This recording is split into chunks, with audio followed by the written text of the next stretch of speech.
Una mujer escribió, años antes, el código que decidiría, en segundos, si la humanidad debía abortar o completar la llegada a la Luna. Hizo algo que nadie antes había hecho, construir software que se anticipara al error humano, en una época en la que ese campo ni siquiera tenía nombre, y tuvo que pelear para que se la tomara en serio.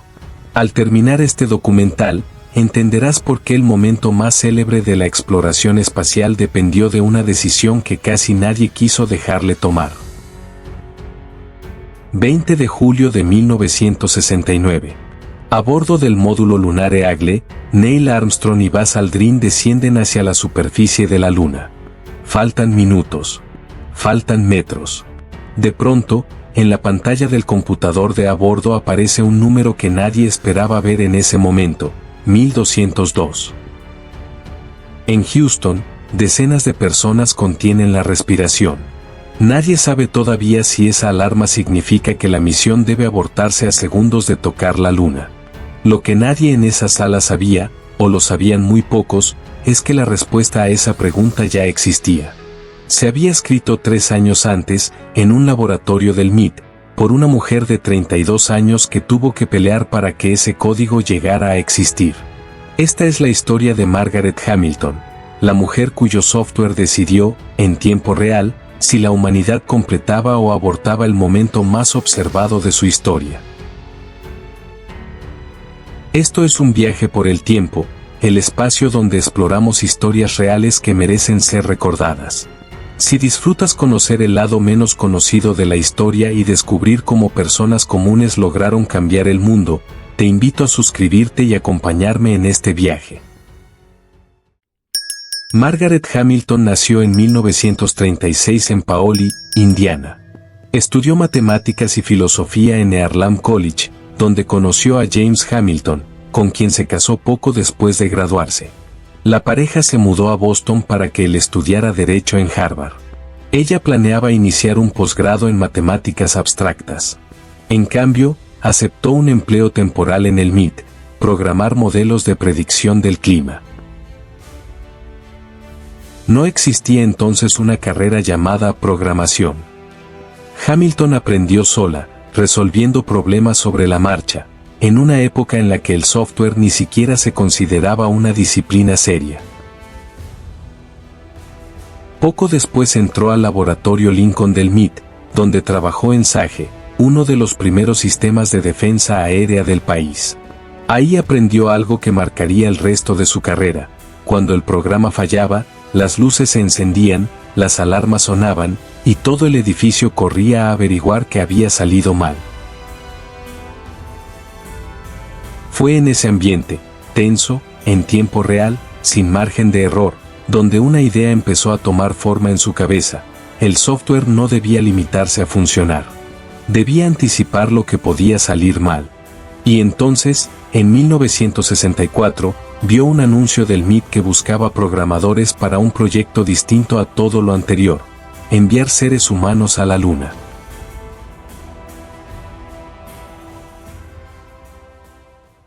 Hamilton se convirtió en la primera programadora contratada para el proyecto Apolo en el MIT.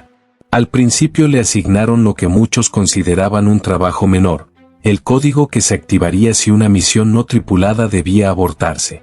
Estaban tan seguros de que eso nunca ocurriría, que casi nadie le prestó atención. Para 1965 ya dirigía su propio equipo, encargado de escribir y probar el software de los 2 computadores del Apolo 11, uno en el módulo de mando, Columbia, y otro en el módulo lunar, Eagle. Pero había un problema que no tenía que ver con el código, sino con cómo se veía su trabajo. En la NASA de los años 60, el hardware, los cohetes, los motores, las estructuras, se consideraba ingeniería de verdad. El software se veía como algo secundario, casi administrativo. El software fue el sistema de guía y navegación a bordo que permitió el alunizaje del Apolo 11 de enero de 1969. Hamilton no estaba de acuerdo. Lo que ella y su equipo hacían no tenía manual, no tenía precedente, no se enseñaba en ninguna escuela.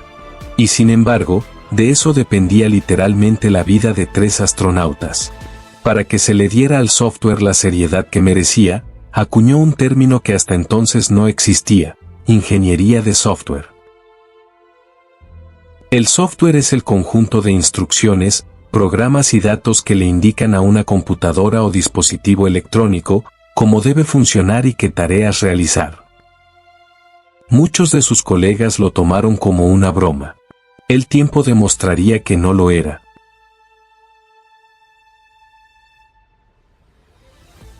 Hamilton estaba convencida de algo que en 1968 sonaba casi paranoico: no bastaba con que el software funcionara si todo salía según lo planeado. Tenía que sobrevivir también a los errores humanos. La prueba le llegó de la forma más inesperada. Su hija Lauren, de apenas 4 años, solía acompañarla al laboratorio por las noches y los fines de semana. Le gustaba jugar a ser astronauta, imitando lo que veía hacer a su madre. Una de esas noches, Lauren presionó una secuencia de teclas que no debía tocar. Activó por accidente el programa P-01, diseñado para usarse únicamente antes del despegue.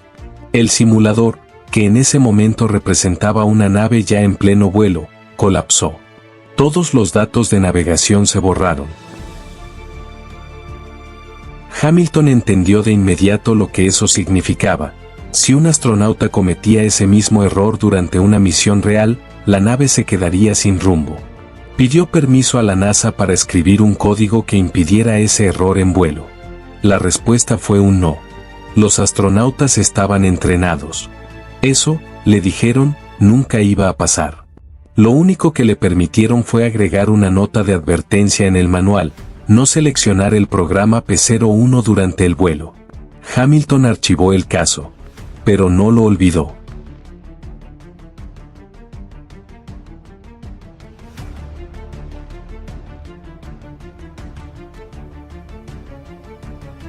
La siguiente misión tripulada fue el Apolo 8, la primera en orbitar la Luna. A mitad del vuelo, el astronauta Jim Lovell cometió, sin saberlo, exactamente el mismo error que la hija de Hamilton había cometido jugando en el simulador. Seleccionó el programa P-01 en pleno vuelo. Los datos de navegación se borraron. La nave se quedó, literalmente, sin saber dónde estaba. En el MIT, el equipo de Hamilton trabajó durante horas para reconstruir esa información y transmitirla de nuevo a la tripulación antes de que el error comprometiera el regreso a la Tierra. Lo que meses antes le habían dicho que nunca iba a pasar, había pasado en la primera oportunidad. A partir de ese momento, la NASA le dio a Hamilton algo que antes le había negado: autorización para construir, en el software de las siguientes misiones, un sistema capaz de anticipar y sobrevivir a errores humanos. Nadie sabía todavía cuánto iba a importar esa decisión. La siguiente misión sería el Apolo 11.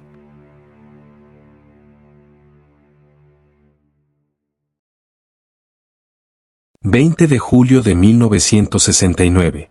El módulo lunar Eagle inicia su descenso final hacia el Mar de la Tranquilidad. A bordo, Neil Armstrong y Buzz Aldrin. En Houston, la sala de control observa cada dato en silencio. A unos 1800 metros de altura, la computadora de a bordo lanza una alarma que nadie había entrenado para ver en ese momento exacto. La alarma era 1202. El problema no era un error de programación. Un interruptor del radar de encuentro se había quedado en la posición equivocada, y eso inundó al computador con más información de la que necesitaba procesar justo en el momento de aterrizar. La alarma volvió a aparecer. Y otra vez. 1202, 1201, 1202, 1201, 1202. En cualquier otro computador de la época, eso habría significado una caída total del sistema. Pero el software de Hamilton había sido diseñado, después de la lección del Apolo 8, para hacer algo distinto: descartar automáticamente las tareas de menor prioridad y reiniciarse sin perder el control del descenso. En una sala de respaldo, un ingeniero de 24 años llamado Jack Garman tenía bajo el plástico de su consola una hoja escrita a mano con el significado de cada alarma posible. Al ver el 1202, dijo una sola palabra a control de misión: adelante. Armstrong, viendo que la trayectoria automática los llevaba hacia un campo de rocas, tomó el control manual y buscó una zona despejada. El combustible seguía bajando. En Houston contaban los segundos: 60, 30. Según distintas reconstrucciones posteriores, al Eagle le quedaban entre 25 y 45 segundos de combustible cuando Aldrin reportó contacto con la superficie. El motor se apagó. Habían llegado.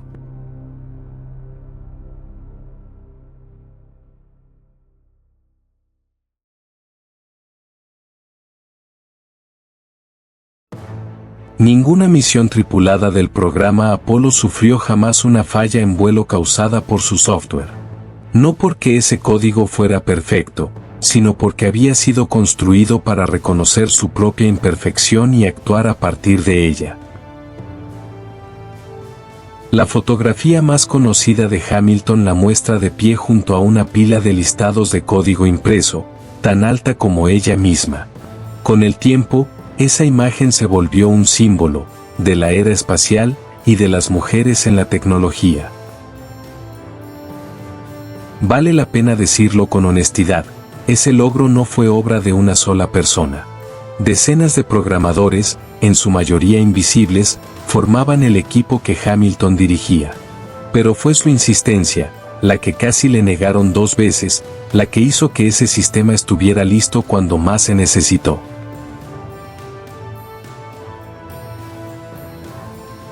Después del Apolo, Hamilton siguió al frente del software de las misiones Skylab.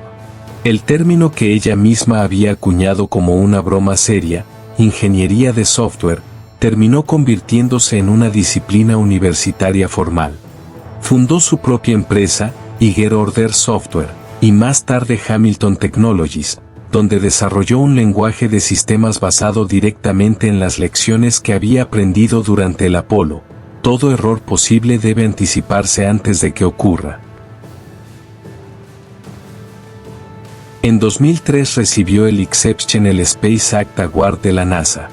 En 2016, el presidente Barack Obama le entregó la Medalla Presidencial de la Libertad, el más alto honor civil de Estados Unidos. Hoy, cada vez que el software de un avión, un auto o un equipo médico detecta un fallo y se recupera en lugar de colapsar por completo, está aplicando la misma idea que a Hamilton casi no la dejaron poner a prueba, que lo que nunca va a pasar sí puede pasar. Recordamos la llegada a la Luna como un triunfo del valor humano: 3 astronautas, un cohete, una bandera clavada en el polvo lunar. Pero los últimos 25 segundos de ese aterrizaje no los decidió el coraje.